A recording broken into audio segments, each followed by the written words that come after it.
This is very nostalgic for me. Sunday mornings were for extra cleaning, so breakfast had to be quick and simple.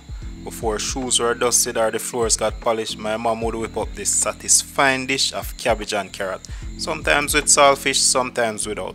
And you can't forget the Jamaican chocolate tea.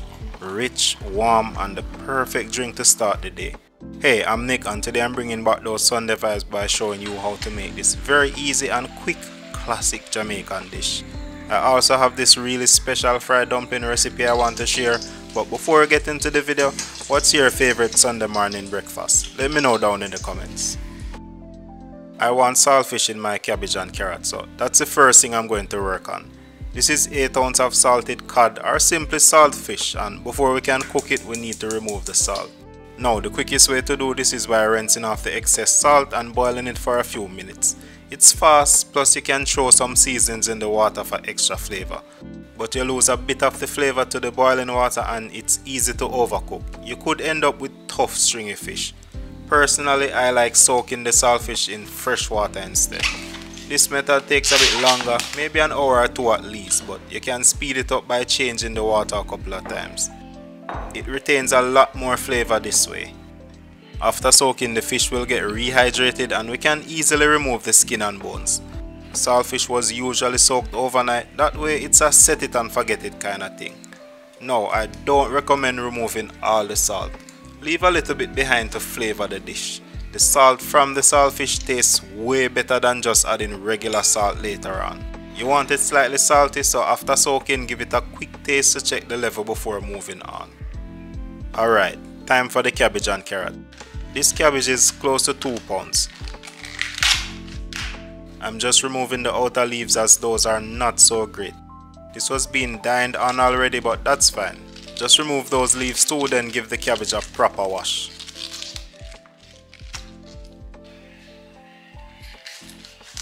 Cut in half and remove the stem from the inside of the cabbage. It's kinda tough and it doesn't have the best taste.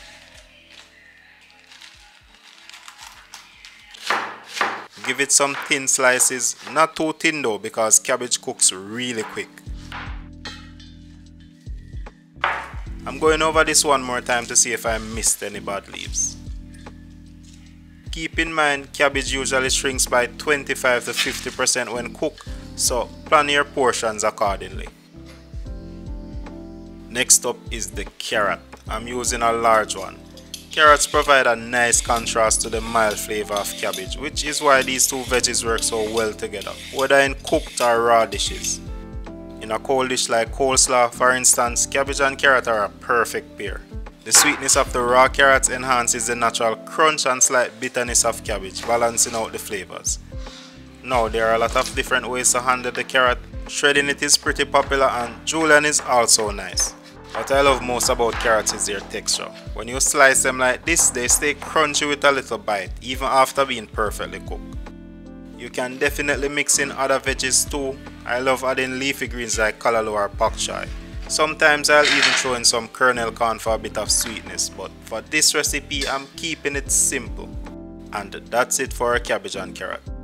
Next we need some fresh aromatics. I will be sauteing these at the beginning to build up the flavor base.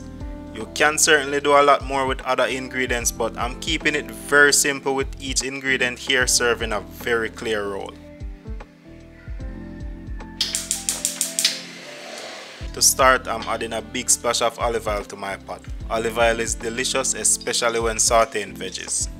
Next, I'm adding about a tablespoon of chopped garlic for depth of flavor, followed by 2 stalks of chopped scallion. Now, a bit of scotch bonnet pepper for heat and that signature scotchy flavor. Go easy, you can always add more later. Fresh thyme of course, and 1 sliced onion. Saute everything for a couple of minutes until the aromatics are fragrant and have released their flavors. Now that we've built up some nice flavors, it's time to add the saltfish. I've kept it chunky because it will break down as it cooks. Saute it for a few more minutes, letting the saltfish soak up all of that flavor. A little browning on the saltfish is also a good thing. It adds some additional flavor and texture. Next I'm adding tomatoes. That little bit of acidity really enhances the dish. Carrots go in next. Let those cook off for about a minute. Next I'm adding the sweet pepper, followed by the cabbage.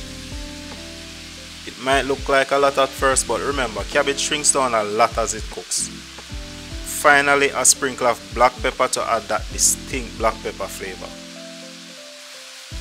From this point on, the cabbage cooks really fast. I remember my mom would add water to help it along, but that's not necessary here. The cabbage produces plenty of moisture on its own, sometimes even too much. Once the cabbage is wilted, it's ready to go. This usually takes just 3 to 4 minutes.